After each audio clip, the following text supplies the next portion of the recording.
Hey, I'd like to bring in Mike Davis, the former clerk to Neil Gorsuch, and also Mark Simone. You guys were eavesdropping on my phone call, I think, and that's thank you. What'd you think? He sounds great. You know, it's vintage Trump. He's not down. He doesn't get down. A privilege to talk to him, by the way. What did you think, Mr. Davis? It's great to hear from the 45th and 47th President of the United States. And if these Democrats think that they're going to stop Teflon Don with this five-front lawfare, these four indictments, and the civil fraud lawsuit by Tish James in New York, they have another thing coming. The American people see right through this. They see that it's political. We're not going to let Democrat prosecutors and Democrat judges and Democrat juries and Democrat hellholes like New York and D.C. and Atlanta pick the next president of the United States. The American people are going to pick the next president of the United States, and Democrats are going to feel like their puppy got ran over by Donald Trump's lawnmower on November 5th, 2024. Mark Simone, the one and only. You know what I mean? There is no human being in the world remotely like that man. And I resent the fact that you make us follow the greatest guest in the world, the biggest exclusive blockbuster interview. Now, we have to follow this? Can't they come on after Donnie Deutsch or somebody like that? I thought he was in great spirits. The strength was there. When you asked him if he has trouble sleeping, I could tell it didn't even occur to him to have trouble sleeping. He's just the strongest guy in the world. I don't know anybody else that could hold up under this pressure. I think all of this, if they found some little thing and indicted him, maybe, but 42,000 different charges, 4 different places. It looks preposterous. This is going to be the biggest backfire in history on the Democrats. Yeah, no, you can feel it. You can see it. And Joe Biden on vacation, and it's disgraceful, really, that behavior. And we all saw it. They can't deny it. His performance in Maui, the jokes, the self-obsession, the just overall inappropriateness. This is the one thing he was supposed to be good at. What? Grieving or something like that? At one point, I thought Joe Biden wanted to be the funeral director of America, the funeral director in chief. And he doesn't even do that well, Mr. Davis.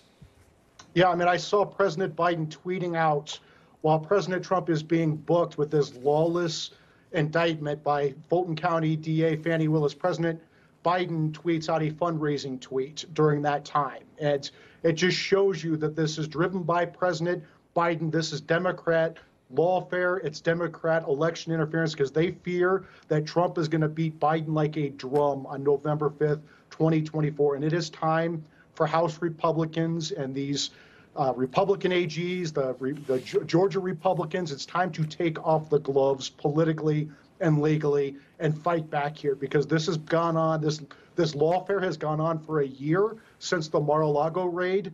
And the reason that this is able to continue is because we're not fighting back legally and politically. And it's time for Republicans to get tough. Defund this nonsense. Call in these people for oversight hearings, open impeachment inquiries on President Biden and Merrick Garland right now.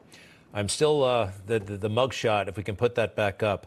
And not only the mugshot, has circulated itself, but on a unique platform, or not a unique platform, but, well, unique for him. He hasn't been on it in 2.5 years. Twitter. President Trump is back on Twitter.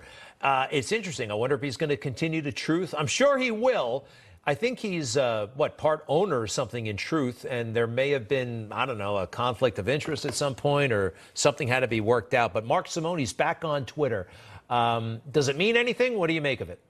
Oh, it means a lot. That was big news tonight that he's back on Twitter. Truth Social is a wonderful site. It's a great place to go, but Twitter means a lot. There's something like 80 million people on his Twitter account. This is going to be huge. And when the networks won't show you what he's saying, when people are cutting him off and trying to hide whatever he has to say, Twitter's very, very important to him. I think this is a big night, a big night. The 4th indictment is probably the one that'll just, as you would say, jump the shark. It's just too much.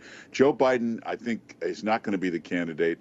After Labor Day, when that committee really gets to work, I think they're going to uncover some serious financial ties to all of this stuff. That'll be the end of it. Joe Biden only had 3 selling points: that he was a uniter. Well, obviously, he's just the opposite. Not only will he not unite you, he'll arrest you, he'll divide the nation. He was the sweet, lovable grandfather.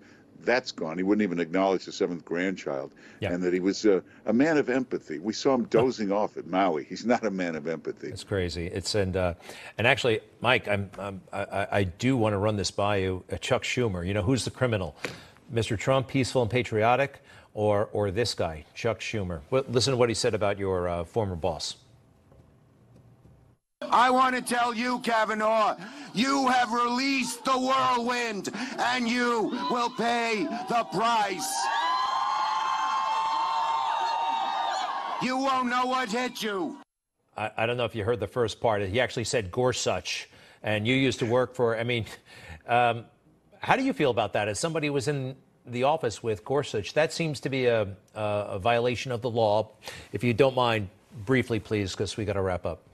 Yeah, Chuck Schumer is a total putz. I also worked in the Senate where we confirmed President Trump's judges at a record pace and ran over Chuck Schumer on a daily basis. And so Chuck Schumer is going to be stunned when President Trump is back in the White House after November 5th, 2024 to finish the job. Mike Davis, thank you very much. Mark Simone, thank you very much.